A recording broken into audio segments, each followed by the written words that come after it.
sistemas, ¿de acuerdo? Entonces tenés que buscar la manera de que la inhibición sea solo a nivel del eje hipotálamo-hipófiso gonadal. Si vos le aumentás la actividad GABAérgica cerebral, esa persona es como si la anestesiara, la durmieras, le dieras ¿entendés? Un anestésico, ¿ok?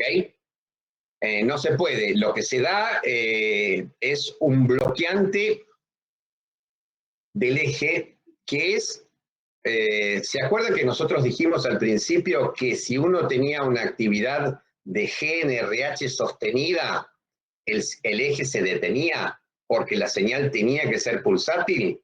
Bien, lo que se utiliza en la actualidad para el tratamiento de los casos de pubertad precoz es precisamente un superagonista, quiere decir una sustancia muy activa, que se une a los receptores para GNRH y los mantiene ocupados durante periodos se inyecta una vez por mes aproximadamente, de tal manera que produce una señal de GNRH pareja y esto resulta en un bloqueo del eje, ¿ok?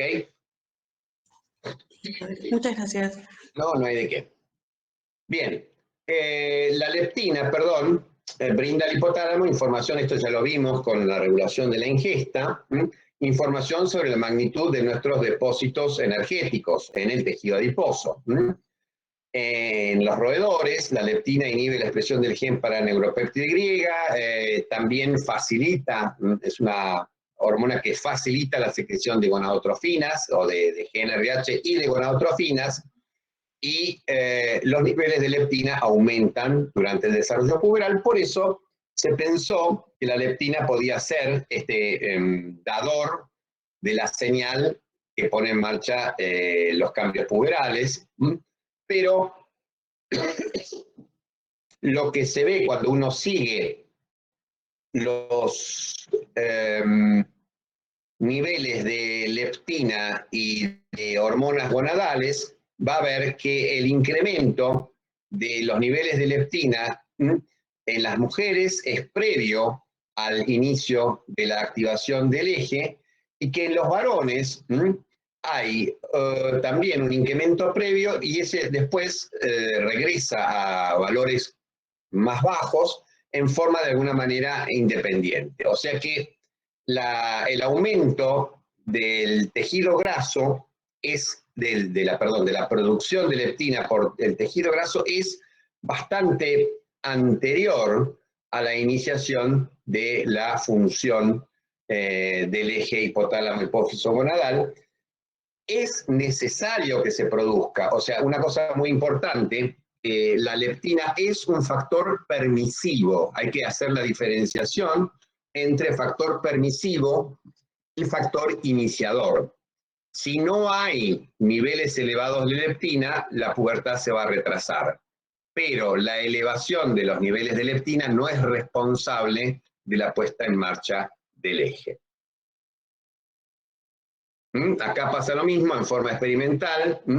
Uno ve cómo los niveles de leptina se mantienen estables y la secreción de testosterona, estos son monos machos, se incrementa independientemente entonces de los niveles de leptina.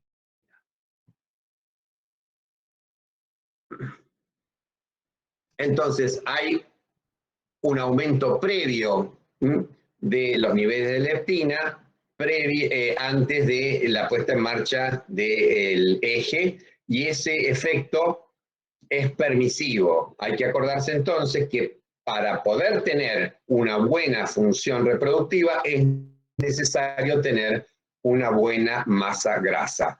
Cuando los niveles de leptina bajan, porque las personas adelgazan mucho, se produce una disminución de la fertilidad. Y esto es algo que hay que tener en cuenta cuando uno quiere hacer un poquito de prevención de alteraciones de los mecanismos de reproducción. La delgadez extrema se acompaña de trastornos reproductivos, lo mismo también la obesidad.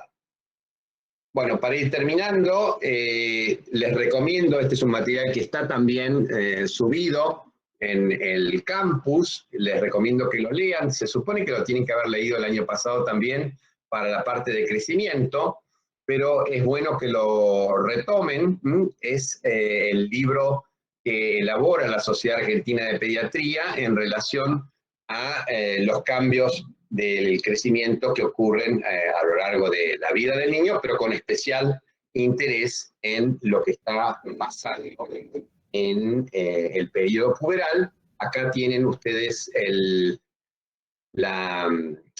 link para encontrarlo y también lo van a encontrar en el campus. Y de ese libro yo les traje esta imagen.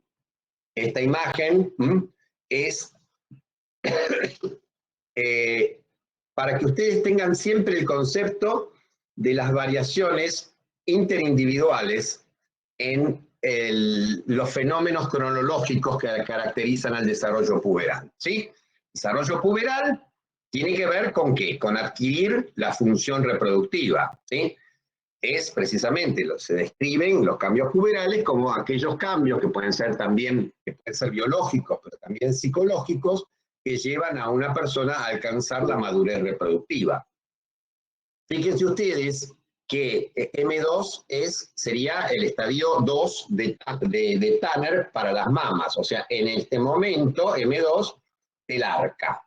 Sería el caso que está presentando la UP. En la telarca, la edad, la mediana, o sea, el percentilo 50, la media geométrica, como le quieran decir, es a los 10,8 años. Este 8 no son meses, estos son decimales de año. ¿Ok?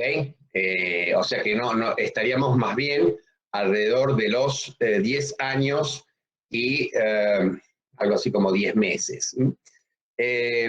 Acá tendríamos que la mayoría, la mediana de las chicas hace su menarca, pero ese intervalo, el intervalo de normalidad oscila entre los 8 y los 13 años, ¿de acuerdo?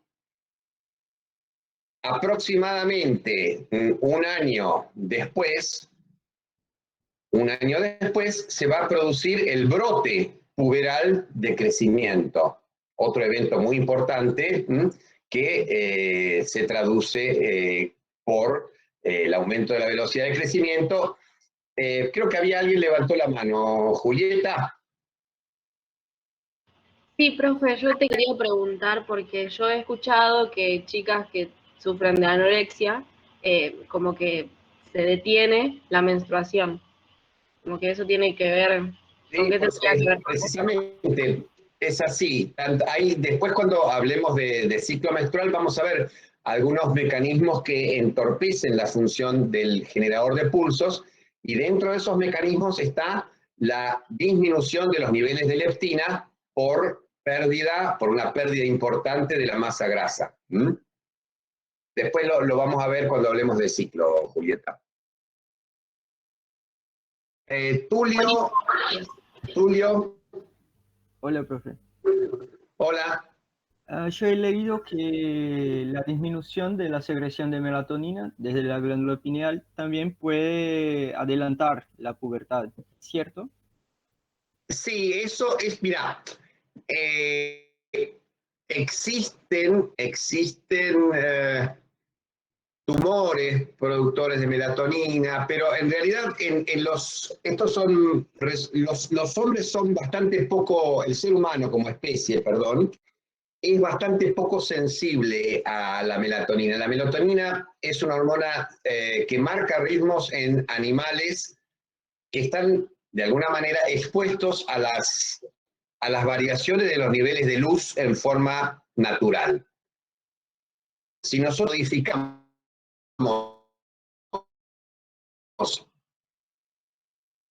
los ritmos natural, nuestros ritmos de luz se mantienen más o menos fijos porque cuando el día se acorta, prendemos las luces, ¿de acuerdo? O sea que nuestros ciclos están totalmente borrados por el elemento cultural. Entonces, la melatonina no tiene la importancia que tiene en animales. En los animales sí, es un regulador importante de la función, y esto tiene que ser así porque en los animales tiene que haber una adaptación del periodo fértil a la estación del año.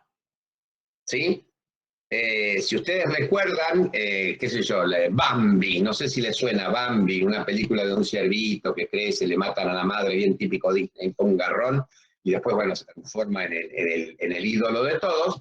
Bambi nace en primavera. No es casualidad que nazca en primavera cuando deja de hacer frío y cuando hay más disponibilidad de alimentos, etc. ¿Por qué nace en primavera? Porque el sistema de detección de los ciervos no tienen un calendario.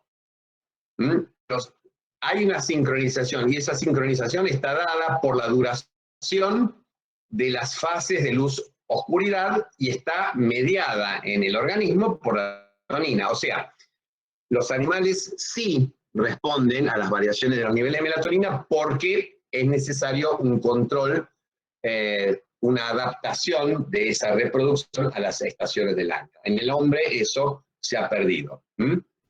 Gracias. Bien, les mostraba entonces 3 eventos a lo largo del desarrollo puberal: la telarca, el pico de crecimiento, y la menarca. Y fíjense ustedes cómo tenemos entonces variaciones importantes de aproximadamente 5 años, o sea, la más precoz, 8 años con 3, y la más tardía, 13 años con 3, para el brote puberal de crecimiento a los 12 años, y para la menarca, 12 años y medio. 12 años y medio sería la mediana, pero que lo van a hacer poquito después de cumplir 10 años, y hay chicas que van a hacer casi al llegar a los 15. ¿De acuerdo?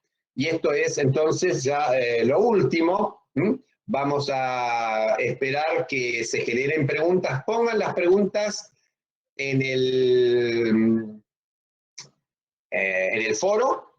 Es importante, lean las preguntas que hay en el foro, y pueden poner preguntas en el foro, pero lo mejor va a ser que se las guarden para la clase de consulta, así hacemos algo mucho más divertido el jueves a las 14. Terminamos, y les agradezco que hayan venido. Luca tiene una pregunta. Sí. Hola, profe. Sí, que quería saber si se sabe qué es lo que da la inhibición del ciclo en la infancia. No, precisamente. Lo que da la inhibición del ciclo parece ser el aumento de la actividad GABAérgica. Lo que no se sabe es cuál es el mecanismo de maduración. Claro, que lo la levanta. reactivación. Claro. Bueno, perfecto. Muchas gracias. Bien. Ana manda una pregunta por el chat. No sé, Ana, de casualidad la veo, no sé por qué. Sí, el bajo peso, la malnutrición, es una causa muy frecuente de retraso puberal, lo mismo, por supuesto, que de déficit de talla. Es así. Bueno, gentes, terminamos. Nos estamos viendo el jueves a las 14 en la clase de consulta, y semana que viene, ¿de acuerdo? Perdón, hay una pregunta de Jorge. Jorge. Sí, profe, una pregunta respecto a la bibliografía.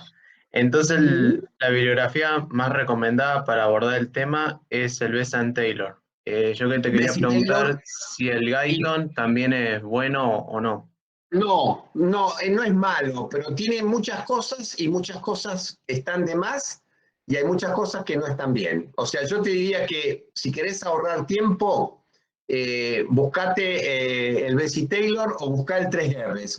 El 3Rs es más fácil de encontrar online. Y creo que los chicos, ojo, los chicos del centro de estudiantes tienen toda esta bibliografía en forma de PDFs. Si ustedes entran al sitio del centro de estudiantes, y lo mismo si ustedes entran al Facebook que se llama Ayudantes de Fisiología, en el Facebook de los ayudantes de fisiología o en el Instagram de fisiología, ustedes pueden averiguar cómo conseguir estos capítulos del 3R relacionados con reproducción o del Bessie Taylor, ¿ok? Bárbaro, profe, gracias. Bueno, y me tengo que acordar entonces de colgar la clase en el campus. Ahora mismo lo voy a hacer. Chaucito, gente, que estén bien. Chao. Gracias. Hasta luego, profe. Muchas gracias.